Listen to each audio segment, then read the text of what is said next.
Hey girls, gather round. Listen to what I'm putting down. Hey baby, I'm your handyman. As we observe winter break, this week between Christmas and New Year's, one of the things that those of us that are from the analog age remember before the time of having 500 channels on cable television, plus 15 different streaming apps, plus social media, we had reruns. And one of my favorite reruns was What's Happening. And strangely enough, there's a character on What's Happening called Rerun. But he wasn't my favorite character. My favorite character was Dwayne. I'm not the kind to use a pencil or rule. I'm handy with the slogan, I'm no fool. I fix broken heart, I know I really can. If you've ever watched the show, you know that he has a couple of catchphrases, but none more popular than this one. Come in. Hi. Don't you see me studying? Why can't you come in like a gentleman? The reason why I took so much to the character Dwayne is because I saw a lot of myself in him. He's the quintessential good guy who every time he made an appearance on the screen, you could feel the bubbling positive energy.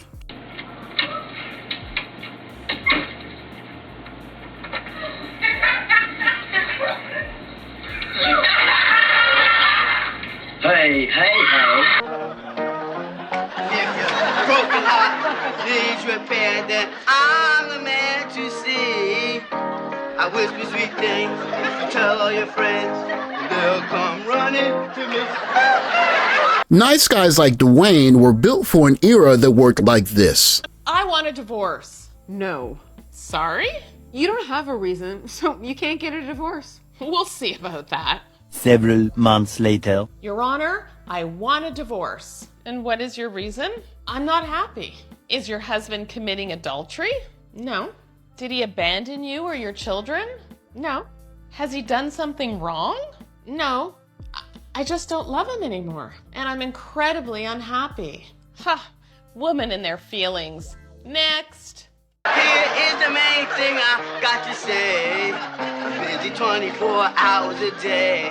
I fix broken heart, I know I really can. If your husband is a good guy, but you're ready for divorce, you're not a bad person. So don't let guilt get the best of you. You're not doing him any favors by staying. If anything, you're actually going to start building up resentment. Your relationship doesn't have to be toxic to validate your feelings of wanting to leave. Think of it this way. If he's a good guy, he deserves to be happy. That means he deserves to be with somebody who values him and wants him just the way he is. If that's not you, you gotta let him go. He may not see it like this right now, but you're doing both of you a favor. Unfortunately for nice guys, we're now in an era where there are no rules in terms of dating and marriage. So if you're a guy trying to play by the rules, at least back in the West where we come from, nice guys get chewed up and spit out. And it's because of advice like this. Never, ever remain with a man who does not allow you to contact whomever you want. It is a very unpleasant thing. He controls you, and once he controls you, your life isn't your own anymore. In fairness to the lady speaking here, maybe she didn't mean to say contact whoever, maybe she meant to say contact loved ones, but you can see the slippery slope that's there if you're trying to be a good guy who's understanding and trying to do what society's telling you to do. Oh, society's telling me that I shouldn't cut her off, or I should let her talk to whomever she wants to. And she calls an ex, she calls an old boyfriend, and stuff happens, and then all of a sudden she's not happy, home is getting broken up, you're paying child support, alimony, and you're getting punished for being this guy. Get back! Karma. They'll come running to me. As nice a guy as Dwayne was, he did have his nice guy way of having pushback.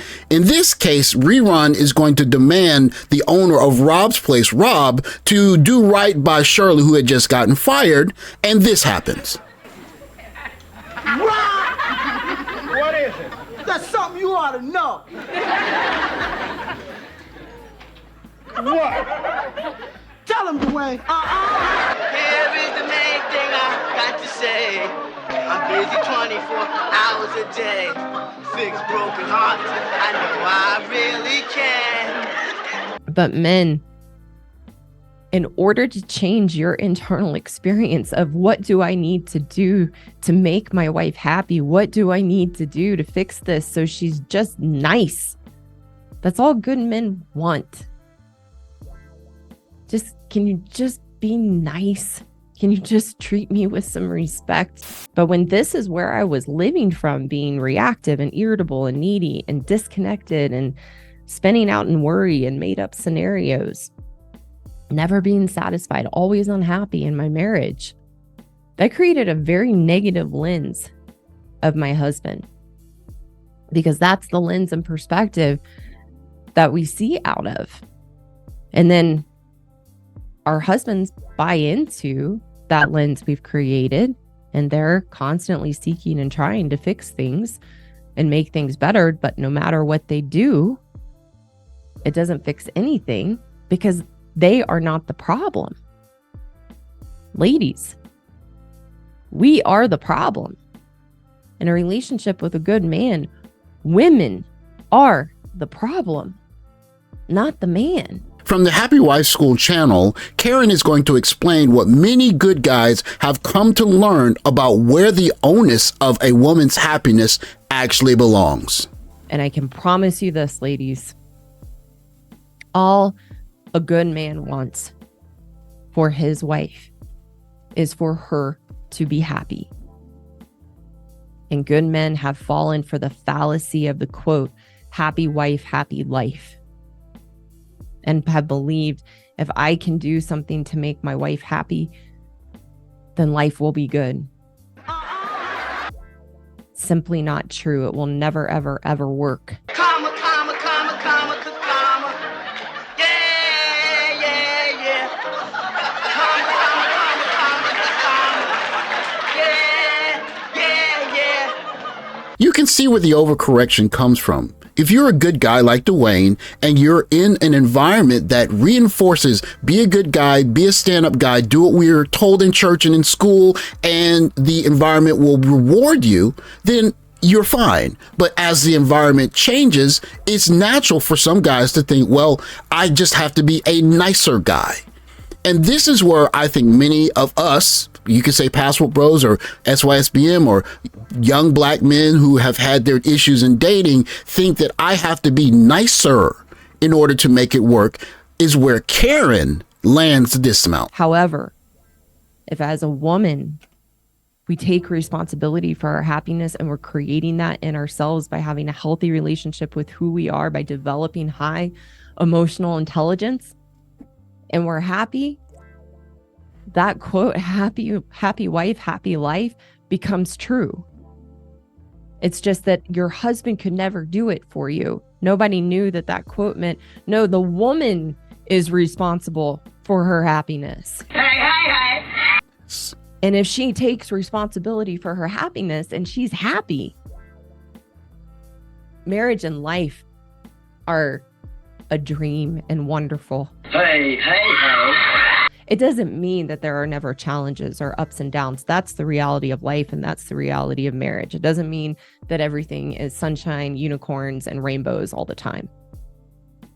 But it means that you can work through the challenges and have a dance with your husband and feel good in the marriage and it be the place that you want to be. We now live in an era where we're told that if things are 100% right and you're not feeling immediate happiness on a daily basis almost, and we've lived in this environment for a while, blow it up, get rid of it, destroy the fundamental building block of society, get rid of your family and go start a new family so you can be happy. And for guys that are nice guys, the error that we tend to make is, well, if this is the environment, then I need to try harder to be a nice guy and try harder to make her happy. When all actuality, the truth is, your job is to take care of her and the family, and it's her job to be happy. And when you put her looking for her happiness on her shoulders while you are looking to provide and protect for the family and lead the family, and she may be contributing to that, then you have a match that can work. And for guys going overseas or looking to date out or whatever, don't overcompensate for your nice guyness. Be the guy that's going to lead your family. Don't overcompensate for being a nice guy, and let her do the work to find her happiness. Thanks for watching. Like, subscribe, comment below, and I'll catch you in the next video. Take care, guys.